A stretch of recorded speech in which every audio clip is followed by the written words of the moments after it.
अब देखिए वो भागने की तैयारी में है, इसको जाने नहीं देना है। तो भाई बहुत बड़ी बड़ी बात की है, जो बोले हो कि पढ़ाई सगाई दवाई सब तुम्हारा जिम्मेदारी है, तो ये चुनाव खत्म होते होते भागने का बात काहे कर रहा है?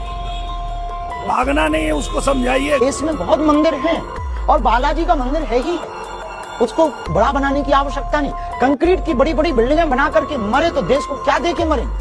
केवल घंटियां बजाना, पूजा पाठ करना, हनुमान चालीसा पढ़ना ही धर्म नहीं है। जीवों पर दया करना, दीनहीनों की मदद करना, गरीब बेटी का घर बसाना और अपनी दान पेटियों में आने वाले रुपयों से भूखे को भोजन, प्यासे को पानी देना और निरोगी को निरोगी कर देना भी धर्म है जी।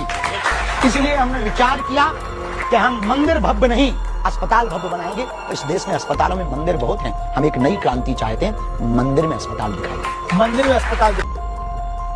दोस्तों यह वीडियो खास तौर पर दिनेश लाल यादव निरहुआ के लिए बनाया गया है। आप लोग इस वीडियो को दिनेश लाल यादव निरहुआ को शेयर कीजिए। दोस्तों आप सभी इस वीडियो को इतना ज्यादा शेयर कीजिए और शेयर करते हुए आप लोग निरहुआ को टैग कीजिए कि यह बात दिनेश लाल यादव निरहुआ को समझ में आए। दोस्तों आप सभी को पता होगा कि बीते दिन दिनेश लाल यादव निरहुआ ने खेसारी लाल यादव को हर बार मीडिया के सामने अदमुल्ला बोलते हुए नजर आए। और दोस्तों आप सभी को यह भी पता होगा कि आखिर दिनेश लाल यादव निरहुआ खेसारी लाल यादव जी को अदमुल्ला क्यों बोले। चलिए मैं दोस्तों आप लोगों को विस्तार से बता देना चाहता हूँ कि राम मंदिर को लेकर खेसारी लाल यादव जी ने एक छोटा सा टिप्पणी बयान दिया था अपना। दोस्तों खेसारी लाल यादव जी ने बोला था कि जहाँ पर राम मंदिर बना है वहाँ पर अस्पताल भी बन जाना चाहिए था, क्योंकि वहाँ पर लोगों का सेवा हो सके। लेकिन दोस्तों ये बात निरहुआ के कान में नहीं घुस रहा था और खेसारी लाल यादव जी को चुनाव हराने के लिए खेसारी लाल यादव जी के तमाम प्रकार के खेसारी लाल यादव जी का आरोप लगाए दिनेश लाल यादव निरहुआ। खेसारी लाल यादव जी को अदमुल्ला भी बोले और खेसारी लाल यादव जी को धर्म विरोधी भी बोले। दोस्तों सिर्फ एक वजह से खेसारी लाल यादव जी छोटा सा टिप्पणी किए थे जहाँ पर राम मंदिर बना था। लेकिन दोस्तों इसी को देखते हुए धीरेन्द्र शास्त्री यानी कि सोशल मीडिया पर चर्चित हुए, जिस नाम से धीरेन्द्र शास्त्री बाबा बागेश्वर धाम के नाम से धीरेन्द्र शास्त्री जी बहुत ज्यादा चर्चित हैं। तो यह वीडियो खासतौर पर दिनेश लाल यादव निरहुआ के लिए ही बनाया गया है।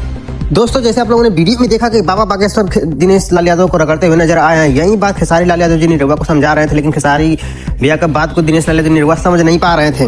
लेकिन उसी बात को बाबा बागेश्वर समझाते हुए नजर आ रहे हैं अपने अंदाज में, वो भी दुनिया के सबसे बड़े इंटरनेशनल न्यूज चैनल पे आप सभी लोग स्क्रीन पर देख पा रहे हैं। इसी वीडियो को दोस्तों बागेश्वर बाबा के वीडियो को खेसारी लाल यादव अपने स्टोरी में लगाए थे, आप लोग स्क्रीन पर देख पा रहे हैं। और खेसारी लाल यादव उसमें लिखे भी हैं कि यही बात आप निरहुआ को समझाइए। दोस्तों इस वीडियो को सिर्फ आप लोग दिनेश लाल यादव निरहुआ को टैग कीजिए, उनके पास पहुंचाइए। दोस्तों यही था लेटेस्ट अपडेट, कैसा लगा कमेंट करके जरूर बताइएगा।